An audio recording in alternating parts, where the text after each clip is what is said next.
தெரிவிக்க வச்சுருக்கீங்களா? நம்மளால பேசிடுங்க. டேடி எல்லாருக்கும் தெரியும்னு நினைக்கிறேன். என்னடா குருசாயப்பா டேடிங்கிறாருன்னு பார்க்குறீங்களா? ஸோ அதனால் இவர் வந்து நம்முடைய குருசாய் பிரசாதாலயாவிற்கு வந்து ஒரு ஒரு ஒரு வேண்டுதல் வச்சுருந்தாங்க. அந்த வேண்டுதல் நல்லபடியாக நடந்துருச்சு. நான் சொல்கிறத விட அவங்களே சொல்லிட்டோம்.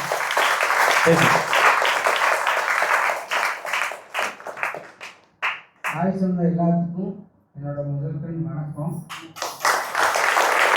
புதுசாக வந்தவங்களுக்கு நான் யாருங்கிறத ஃபஸ்ட் இன்ட்ரோ பண்ணிவிட்டு நான் வந்து என்னோட விஷயத்தை ஆரம்பிக்கலான்னு இருக்கேன். ஃபஸ்ட்டு நான் வந்து கோயம்புத்தூர்லேருந்து வரேன். நாங்கள் வந்து அப்பா கிட்ட பாபா கோயிலில் முன்னாடி இருந்து வந்துட்டுருக்கோம். எங்களோட வேண்டுதல் என்ன அப்படின்னா, எங்களுக்கு ஒரு வாரிசு வேணும். அப்படி எப்படி சொல்கிறது, நாங்கள் வந்து 2 பேர் வேறு வேறு சமூகம், 2 பேரும் கல்யாணம் பண்ணிக்கிறோம். எங்களுக்கு ஒரு வாரிசு வேணும். எங்களுக்கு பெற்றவங்க எல்லாம் யாரும் சப்போர்ட் கிடையாது.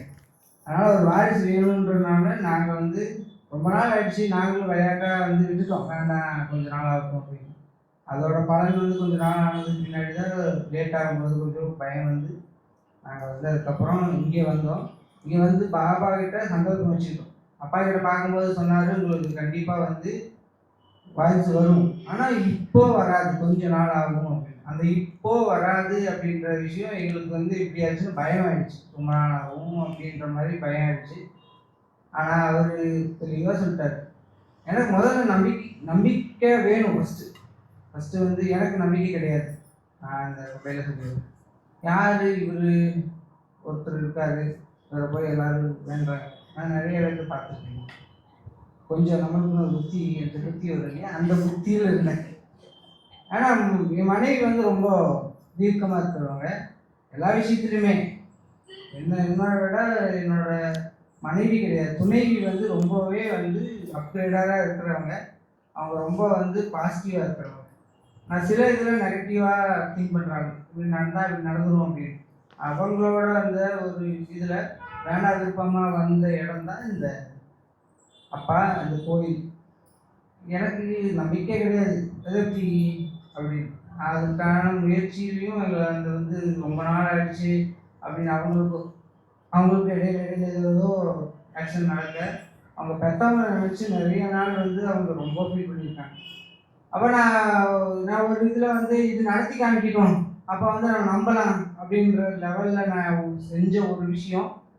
அப்போ அவளுக்கு வந்து அவங்களோட அப்பா அம்மா, இந்த இதில் பொறுப்பில் அப்பா அம்மா இருக்கிறவங்க ஞாபகம் வரக்கூடாது. ஏன்னா அவங்க நிறைய நாள் வந்து நடுகிறவில் அழுத நாட்கள் நிறைய. ஒரு 3 வருஷத்துக்கு மேலே அவங்க அந்த இதுலேருந்தே வரல, ரொம்ப அழுதுட்டாங்க. அப்போ நான் இவர்கிட்ட சொன்னேன், அப்போ அந்த ஞாபகம் வராமல் நீங்கள் வந்து அவரை வந்து பார்த்துக்கணும். அன்னைக்கு அந்த சொன்ன வார்த்தை அதுக்கப்புறம் அவர் பேசி பண்ணி அந்த ஞாபகத்தை முற்றிலுமே இப்போ வந்து என்ன சொன்னாலும் ஓகே அப்படின்ற லெவலுக்கு இருக்காங்க அப்படின்னா அது அப்பனால அந்த விஷயத்த சொல்லிடுறேன். ஃபர்ஸ்ட் ஆஃப் ஆல் இன்னொன்று வந்து நான் இந்த மாதிரி இங்கே வந்து இந்த விஷயத்த சொல்ல போகிறேன்னு முதல்ல வந்து என் மனைவி தான் கிளம்புறதா இருந்துச்சு. ஆனால் டாக்டர் வந்து அட்வைஸ்னால கொஞ்சம் நாள் ஆகிட்டு இங்கே ட்ராவல் அவாய்ட் பண்ணணும்னு சொன்னதுனால அவங்களால வர முடியல. அவங்க சார்பாக வந்து நான் சொல்கிறேன், அவங்களே வரக்கான வாய்ப்பாக தான் இருந்துச்சு. ட்ராவலிங் அவாய்ட் பண்ணணும்னு சொன்னதுனால நான் வரல. கண்டிப்பாக குழந்தை பிறந்த பின்னாடி எல்லாரும் வந்து பார்ப்போம். அதை வச்சு இந்த சபையை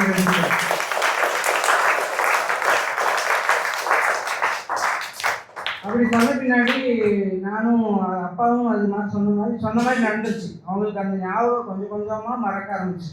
எப்பவுமே முற்றிலும் மறக்காது, எந்த விஷயமே முற்றிலுமா நீக்க முடியாது. சரி வரதான் பண்ண முடியும். ஒரு விஷயம் நடக்குதுங்க, அதை சரி பண்ணி அடுத்த விஷயத்த அதை நோக்கி தான் போகணுமே தவிர முற்றிலும் நடக்காது.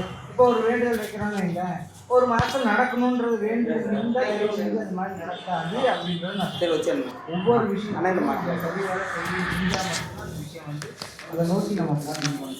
அதனால் நீங்கள் வந்து அதை பற்றி நான் நடந்துருக்கேன், இங்கே போனால் நடந்துருக்கேன் அப்படின்னு சொல்கிறவங்ககிட்ட இந்த வழி சொல்லியிருக்கேன். அப்படி நடந்த போது போன வருஷம் எங்ககிட்ட வந்து அப்பா சொன்னார், உங்களுக்கு 26ல் ஒரு வாரிசு வந்துடும், அப்போ வந்து நீங்கள் வந்து பிஸி ஆகிடுவீங்க அப்படின்னு. சரி, எனக்கு வந்து ஒரே சந்தோஷம் என்னன்னா அவங்க அப்பாவை ஞாபகம் இல்லாமல் அப்பா பார்த்துக்கிறாரு அப்படின்னு தான். அந்த ஞாபகம் இல்லாமல் இருந்தாலே போகுதுன்னு நினச்சேன். ஆனால் அவர் அவர் வந்து ஆணித்தரமாக சொல்கிறதுனால எனக்கு ஒரு சின்ன ஹோப் இருந்துச்சு. அது எப்படி ஒரு இதில் நடக்கும், அது அது எப்படி அறிவிட்டு சொல்கிறாரு அப்படின்னு. அப்புறம் அப்புறம் சில விஷயங்கள் வந்து அவர் சொல்லும்போது நான் வந்து இன்னும் அந்த புத்தி இருந்துச்சு, டெஸ்ட் பண்ணலாம் அப்படின்னு. டெஸ்ட் பண்ணும்போது டெஸ்ட் பண்ணலாம் அப்படின்றது இருந்துச்சு. நான் போன வருஷம் முதற்கொண்டு நான் சொல்கிறேன், எனக்கு வந்து கிரிக்கெட் விளையாடுறது, கிரிக்கெட் இது பண்ணுறது ரொம்ப பிடிக்கும். இவர்கிட்ட சும்மா நாச்சிக்கு இந்த ரோஹித் சர்மா கிரிக்கெட் பார்க்குறவங்களுக்கு தெரியும். போன வருஷம் ஒரு வேர்ல்ட் கப் நடந்துச்சு. ரோஹித் சர்மா தலைமையில் இந்தியா வந்து கப்படிக்கும் T20. அந்த மேட்ச்சில் பிகினிங்லேயே வந்து நான் அவர்கிட்ட யார் ஜெயிப்பாங்கன்னு கேட்டுட்டேன். கேட்ட பின்னாடி அவர் சொல்லிட்டாரு, இப்படி நடக்கும், ரோஹித் சர்மா தலைமையில் தான் நடக்கும். நான் அதை டெஸ்ட் பண்ணலான்னு தான் கேட்டது, அவர் சொல்லிட்டார். அதே மாதிரி வந்து அது ஜெயிச்சுது. உங்களுக்கு எல்லாத்துக்கும் இந்த விஜய் விஷயத்தில் தெரியும்னு நினைக்கிறேன் இல்லையா? அதை நான் முன்னாடியே டெஸ்ட் பண்ணிட்டேன். ஏன்னா எதனால் அவர் டாடின்னு சொல்கிறாருன்றதை நான் உங்களுக்கு அதை சொல்கிறேன். டெஸ்ட் பண்ணிட்டேன், அது நடந்துச்சு. நடந்த பின்னாடி தான் எனக்கு அந்த நம்பிக்கை வந்துச்சு. அந்த நம்பிக்கையோட பலனாக தான் இன்றைக்கி அவங்க 5 மாதம் உங்களோட பிரார்த்தனையினாலையும் எல்லாத்தினாலே பிரார்த்தனையினாலும் அந்த 5 மாதம் சரிங்களா. அதனால் வளகாப்பு வச்சுருக்கோம். ஆக்சுவலாக நாங்கள் இங்கே வைக்கிறதா பிளான் இருந்துச்சு. நாங்கள் அதுக்கான முயற்சியெல்லாம் பண்ணோம். அவங்க ட்ராவலிங் அவாய்ட் பண்ண சொல்கிறாங்க. ஒரு 5 மாதம் ஆகட்டும், குழந்த வளரட்டும், அந்த வளர்ச்சி பார்த்துட்டு நீங்கள் அதுக்கப்புறம் முடிவு பண்ணிக்கலாம். அரை மணி நேரம் ட்ராவல்னால் ஓகே அப்படின்றாங்க. ஆனால் அரை மணி நேரத்தில் சேலம் வர முடியாது, கோயம்புத்தூர்லேருந்து முடியவே முடியாது. அதனால தான் நான் வந்து அவங்கள கூப்பிட்டு வரல. இல்லை அவங்க வந்து வரக்கான விருப்பம்தான், அவங்க அதற்கான முயற்சியில் இருந்தாங்க. சொல்லப்போனால் நாங்கள் இங்கே அந்த சிவராத்திரிக்கு வந்தோம் இல்லையா, அப்போ அவங்களுக்கு 1.25 மாதம். நான் ட்ராவல் அவாய்ட் பண்ணலாம், நான் வர வேணாம்னு சொன்னேன். ஆனால் அவங்க கேட்கல, வந்தாங்க, வந்து எல்லா வேலையும் செஞ்சாங்க. அப்போ வந்து அவங்களுக்கு 40ஆவது நாள். நான் சரி இப்படி வேலை செய்கிறாங்க, நிற்காது அப்படின்னு நினச்சேன். ஆனால் அவர் இருக்கார், அவர் தான் எல்லாமே. எதுக்காக அப்படி சொல்கிறேன்னா, அவங்களோட பாசிட்டிவிட்டி, அவங்க பார்க்கணுன்ற எண்ணம் வந்து அதை பற்றி பொருட்படுத்தாமல் வருவாங்க. சிவராத்திரியிலேயே அவங்களுக்கு வந்து இந்த மழைக்காலம் கண்டுபிடிச்சிட்டாங்க, அதெல்லாம் எனக்கு தெரியும். ஆனால் வந்து அது நாங்கள் சொல்லலை. ஏன்னா எப்போவுமே வந்து ஒரு விஷயம் வந்து அது வந்து சக்ஸஸ் ஆனால் தான் சொல்லணும், வெற்றி நோக்கி போனால் தான் சொல்லணும். வெற்றிக்கு முன்னாடி ஒரு கொண்டாட்டம் இருக்கக்கூடாதுன்னு சொல்லுவாங்க எல்லோரும். அந்த கொண்டாட்டத்துக்கு வேண்டி நான் சொல்லாமல் இருந்தேன். இப்போ வந்து நான் வளகாப்பு சொல்லி ஆகணும், எல்லாத்துக்கும் தெரிஞ்சு ஆகணுன்றனால சொல்கிறேன். அப்புறம் இன்னொன்று வந்து அப்படி கன்சீவ் ஆகி இது ஆகிடுச்சு இல்லையா, மறுபடியும் வந்து நிறைய விஷயத்தினால அப்பா வந்து சொல்லியிருக்காங்க. பாபா வந்து எங்களை வந்து அப்பா அம்மா அப்படின்ற மாதிரி சொல்லுவார். அதுக்கு வேண்டி தான் அப்பா வந்து எங்களை டாடின்னு சொல்கிறாரு. பாபா அவர் தான், அதில் யாருக்கு எந்த டவுட்டும் வேணாம். நீங்கள் அதை வந்து அவர் உணரணும் அப்படின்னா அவர் கூடயே ட்ராவல் பண்ணுங்கள். முடிஞ்ச அளவுக்கு அவரை வந்து நம்மளோட கர்மா வந்து நம்மளை ஒரு விஷயத்துலேருந்து விலக்கி வச்சுட்டே இருக்கும். அதுக்கு உதாரணம், நான் எந்த ஒரு விஷயத்தையும் ஒரு போட்டி இது நடந்தால் பண்ணலாம் அப்படின்ற லெவலில் தான் இருந்தவன். சொல்லப்போனால் என்னோட பர்சனலாக அவங்கள வந்து பழகினதுமே அப்படி தான். நீ நடத்தி வைங்க, நான் உன்னை நம்புகிறேன்னு சொல்லி அந்த நாகசாயி கோயில் முன்னாடி உட்காந்துருந்தவன். இதை செய்யுங்க அப்படின்னு பாபா கிட்டேயே வந்து இது பண்ணவன். இப்போ பாபா கிட்ட தான் இருக்கேன். அதனால் நீங்கள் வந்து எந்த விஷயத்தையுமே வந்து பொறுமையாக நம்பிக்கையாக முன்னேறி செல்லுங்க, கண்டிப்பாக நடக்கும் அப்படின்றத நான் சொல்லிக்கிறேன். நான் எல்லாத்தையும் வந்து பர்சனலாக இன்வைட் பண்ணணும் அப்படின்றத நான் ஆசை. ஆனால் வந்து நீங்கள் எல்லாருமே ஒரே குடும்பம் அப்படின்னு நினைக்கிறேன். அந்த ஒரே குடும்பத்தில் ஒரே டைம் சொன்னால் போதும். இப்போ வந்து என்னோட பிறந்தவங்களோ எனக்கு எங்கள் அம்மாவோ அப்படின்னா நான் தனித்தனியாக யாருக்கும் அழைப்பு வைக்க மாட்டேன் இல்லைங்களா, அப்படி அழைக்கவும் மாட்டோம். எங்கூட இருந்தவங்க எல்லாருமே இது. அதனால் நான் இந்த சார்பாக எல்லாத்துக்கும் ஒரு பத்திரிக்கை வைக்கிறேன். நீங்கள் எல்லோரும் கண்டிப்பாக வரணும். அதற்கான வாகன ஏற்பாடு மற்ற விஷயத்தாலும் நான் பார்த்துக்கிறேன். நான் ஆல்ரெடி யாரோ கேட்கும்போது சொல்லியிருக்கேன், இங்கேருந்து எப்படி சாய்ராம் வர்றது அப்படின்னு. நான் அதுக்கான முயற்சி நான் கண்டிப்பாக எடுப்பேன். நான் அப்போ சொல்லியிருந்தேன், அது யார் சொன்னேன்னு தெரில, ஆனால் சொல்லியிருக்கேன். கண்டிப்பாக வந்து வாகன ஏற்பாடு பண்ணி நான் கூப்பிட்டு போகிறேன். அங்கே வந்து நீங்கள் வந்து சௌரியமாக இருக்கிற அளவுக்கு நான் பார்த்துக்கிறேன் அப்படின்னு தான் நான் அஷூரன்ஸ் கொடுத்தேன். அது பிரகாரமாக நான் நடந்துக்கிறேன். நான் உங்ககிட்ட கேட்டுக்கிறது என்னென்னா, நீங்கள் வந்து அங்கே வந்து எங்கள் 2 பேர்த்த ஆசீர்வாதம் பண்ணணும் அப்படின்றத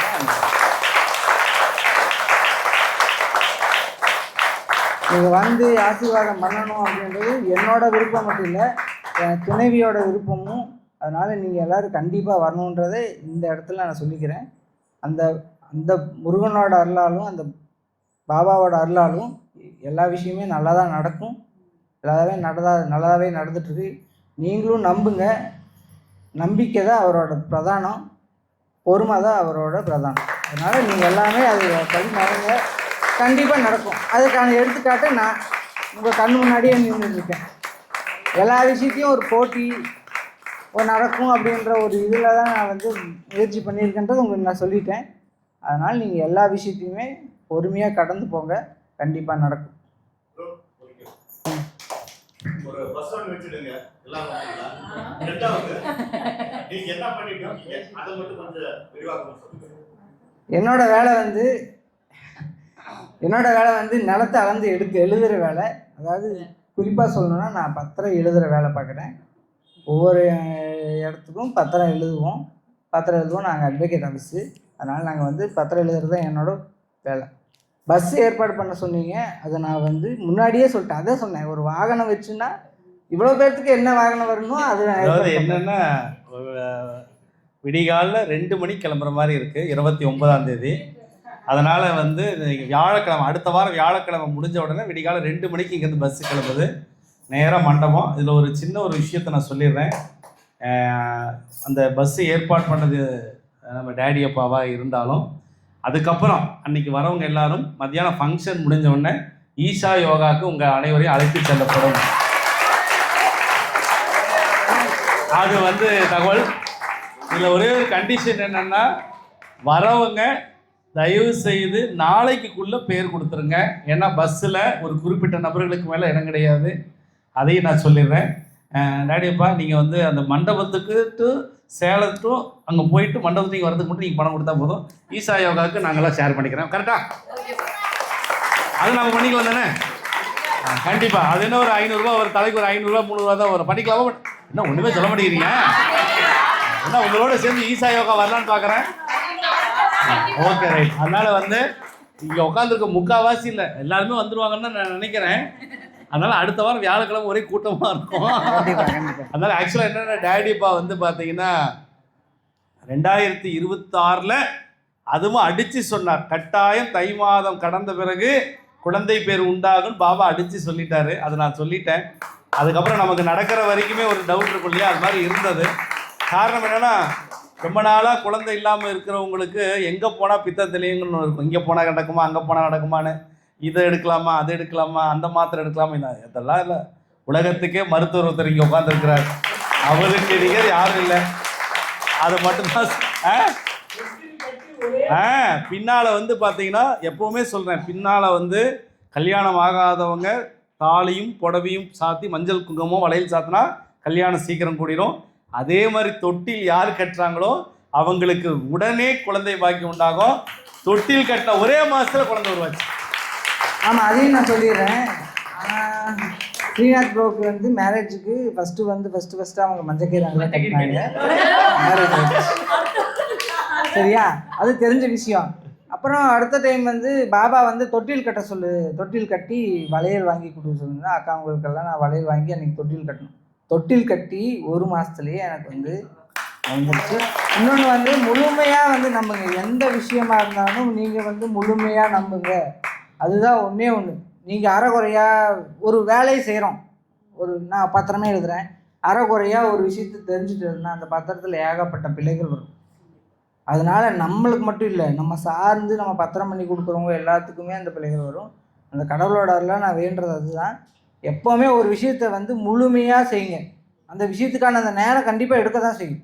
அந்த விஷயத்தை வந்து முழுமையாக நீங்கள் செய்யுங்க, முழுமையாக நடக்கும்னு நம்புங்க. நம்பினா கண்டிப்பாக நடக்கும் அப்படின்றது தான் என்னோட. பாபா வந்து டேடியோட வீட்டை வந்து துவாரகாமாயின்னு சொல்லுவார். இது துவாரகாமாய் தாயினுடைய இடம்னு சொல்லுவார். அதனால் அங்கே நீங்கள் எப்பயாவது நீங்கள் வரதாலும் போகிறீங்க, வரும்போது அங்கே உட்காந்திங்கன்னா உங்களுக்கே அந்த இடம் தெரியும். வந்தவங்களுக்கு நான் ரொம்ப அமைதியாக இருக்கும், ரொம்ப சந்தோஷமாக இருக்கும். ரொம்ப ரொம்ப நமக்கே ரொம்ப ப்ரெசன்ஸ் நல்ல ஒரு பாசிட்டிவாக இருக்கும். அந்த மாதிரி இடத்துல அவங்க குடியிருக்காங்க. ஸோ நம்பிக்கை மம்மிக்கும் டேடிக்கும் அதிகமாக இருந்ததுனால இன்றைக்கி சுவாமியோட ஆசீர்வாதத்தால் 5வது மாதம் வளகாப்பு. இவங்க எதுக்காக இந்த வளகாப்புக்கு உங்களை அழைக்கிறாங்கன்னு உங்களுக்கு தெரியுமா? ஏன்னா நம்ம 2 பேரும் ஒரே குடும்பமாக இருக்கோங்கிறதுனால தான். ஏன்னா இவங்களுக்கு முறைப்படி மேரேஜ் வந்து எல்லாரும் ஊரறிய உலகறிய மண்டபத்தில் நடக்கல. அதனால அவங்களுக்கு ஒரு வருத்தம் இருக்குது. ஒரு மண்டபத்தில் பெரிய அளவில் பண்ண முடியலையேங்கிற வருத்தம். அந்த வருத்தம் வந்து ஏன்னா இப்போ வந்து இவங்க வீட்டு சைடில், அம்மா வீட்டு சைடில், அதாவது இவங்க மம்மி வீட்டு சைட்லேருந்து யாரும் வரல இப்போ வரைக்கும். வர்றது மாதிரி அறிகுறி இல்லை. ஸோ டேடி வீட்டு சைடில் மட்டும்தான் வராங்க. அதனால் பொண்ணு வீட்டு சைடில், அதாவது மம்மி வீட்டு சைடில் நாம் போகிறோம். அவங்க யார் இருக்கிறாங்க, எங்களுக்கு சொந்த மந்தெல்லாம் வரல அப்படிங்கிறத நாம் எல்லாரும் இருப்போங்கிறத நிரூபிக்கணும். அதனால் நீங்கள் எல்லோரும் டேடி சார்பாக இந்த குருசாயப்பா அந்த வீட்டில் ஒரு மூத்த மகனா தயவுசெய்து எல்லோரும் வரணும்னு அன்பாக கேட்டுக்கிறேன். நீங்கள் பார்க்கல என்னடா அது மகன்கிறாருன்னு, அதுதான் பாபாவுடைய சூட்சமம் தெரியுங்களா? இது ஜென்ம ஜென்மமாய் ஜென்ம ஜென்மமாய் ஜென்ம ஜென்மமாய் வருகிற பந்தம் சரிங்களா? கட்டாயம் வாங்க, ரொம்ப சூப்பராக இருக்கும். மண்டபம்லாம் வேறு லெவலில் புக் பண்ணி வச்சுருக்கிறாரு. நான் பார்த்தேன், மண்டபம் சூப்பராக இருக்குது. பார்க்கும்போது நம்ம ஐயோ நம்ம பிள்ளைங்கள்லாம் வந்தால் ஒரு ஆட்டம் பாட்டம் கொண்டாடும். இது ஒரு முக்கியமான மேட்ரு. ஒரு 10 டான்ஸ் இருக்குது. அந்த 10 டான்ஸ் வந்து பார்த்தீங்கன்னா மகாலட்சுமி அம்மா ஆட போகிறாங்க. ஆமாம், அதனால் அந்த ஒரு 10 டான்ஸ் இருக்குது. அதனால் மறக்காமல் இந்த வாய்ப்பை பயன்படுத்திக்கோங்க. அப்புறம் அது முடிச்சுட்டு மத்தியானம் முடிச்சுட்டு அங்கேருந்து அப்படியே ஈஷா யோகா போயிட்டு நைட்டெல்லாம் நம்ம வந்துடலாம். அன்றைக்கி நைட்டை அடுத்த வாரம் வியாழக்கிழமை கவர்மெண்ட் ஹாலிடே விடிஞ்சா 2 மணிக்கு. நல்லா புரிஞ்சுக்கோங்க, 2 மணிக்கு கிளம்புறோம். தெளிவாக சொல்லிட்டேன். நீங்கள் லேட்டாக வந்து நின்றுட்டீங்கன்னா பஸ்ஸு பப்பரக்கா தான். அப்புறம் நீங்கள் டப்பரக்கா தான். அதையும் நான் சொல்லிட்டு ரெடி ஓகேவா? எதனால் அந்த 2 மணி அப்படின்னு சொல்கிறேன்னா, அந்த மண்டபம் வந்து ரொம்ப பிஸியான மண்டபம். தொடர்ந்து அங்கே வந்து 4 நாள் ஃபங்க்ஷன் இருக்குது. நமக்கு கொடுத்த டைம் வந்து 9 to 1. நீங்கள் இங்கேருந்து அந்த டைம் கிளம்புனா தான் ஃபங்க்ஷன் டைம் வர முடியும். இல்லாட்டி நீங்கள் மிடில் ஆகிடும். மிடில் ஆச்சு அப்படின்னா வந்து மண்டபம் வந்து அடுத்தவங்க வரக்கான அந்த இது இருக்குது. 1 மணிக்கு எங்களுக்கு வந்து அந்த டைம் அலாட்மெண்ட்டு. ஏன்னா அடுத்த ஃபங்க்ஷன் வந்து மத்தியானத்துக்கு மேலே இருக்கிறதுனால நம்ம ஃபங்க்ஷன் காலையில் அவங்க 7 மணிக்கே வந்துருங்க அப்படின்னு சொல்லிட்டாங்க மண்டபத்துக்காரங்க. அதெல்லாம் ப்ராப்ளம் இல்லைங்க, 7 மணிக்கே வந்துருங்கன்ட்டாங்க. கண்டிப்பாக போகிறோம், ஆசீர்வாதம் பண்ணுறோம், ஈஷா யோகா போகிறோம் இந்த மாதிரி. அதனால் ரொம்ப ஒரு வாரத்தை கைத்தறில் கொடுத்துருங்க பார்க்கலாம். இந்த ஆக்சுவலாக இந்த வீடியோ வந்து ரொம்ப ஆசையாக மம்மி பார்த்துட்டு இருப்பாங்க. அவங்களால கைத்தட்டில் அவங்களுக்கு கேட்கணும். அப்படியே ஃபோக்கஸ் பண்ணுமா எல்லாம் அப்படியே அங்கே பார்த்து கை காட்டுங்க. வந்துடும் கை காட்டுங்க, கேமராவை காட்டுங்கம்மா.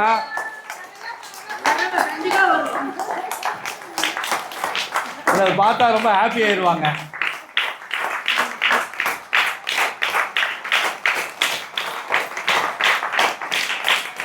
Super daddy. எல்லாருக்கும் தனித்தனி பத்திரிக்கை வைக்க வேண்டாம். பாபாட்ட ஒரு பத்திரிக்கை வச்சா போதும் தானே? நம்மளாம் ஒரே குடும்பம் தானே? எல்லாம் ஒரே குடும்பம் தான். ஒரு பத்திரிக்கை பாபாட்ட வச்சுட்டா ஓகே. எங்கள் எல்லா சார்பிலையும் தாத்தா கையில் கொடுத்துருங்க. ஓகேவா? இன்னொன்று சொல்லணும், நீங்கள் தான் அவளுக்கு எல்லாமே. அது வந்து அவங்க எல்லாத்தையுமே வந்து லிஸ்ட்டு போட்டு தான் எல்லாத்தையும் நாங்கள் கூப்பிட்றோம். லிமிட்டடாக வந்து இருக்கிறவங்க உங்களை வந்து எல்லாத்தையும் அவங்க கூப்பிடணும் அப்படின்றது அவங்களோட பிரதான விருப்பம். அதனால தான் நான் வந்து சொல்கிறேன், நீங்கள் தான் அவங்களோட எல்லாமே. அதனால் நீங்கள் எல்லாமே கண்டிப்பாக வந்துடணும். நான் உங்கள் எல்லாத்துக்கும் பாபா கிட்ட ஒரு பத்திரிக்கை வைக்கிறேன்.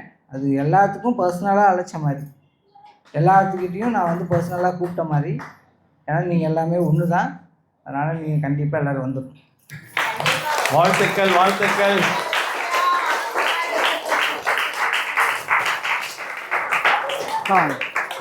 தாத்தா வாங்க, அவ்வா வாங்க. அவங்க 2 பேர் கையில் கொடுத்தாலே நம்ம எல்லாரும் போயிடலாம். அதுவும் பஸ்ஸில் இங்கிருந்து போகிறோம், எப்படி இருக்குன்னு பார்த்துக்கோங்க. வாங்க.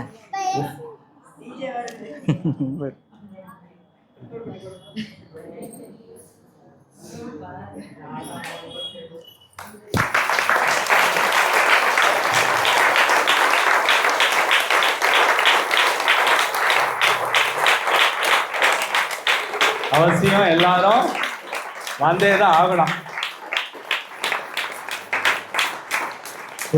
சூப்பர் வாழ்த்துக்கள்.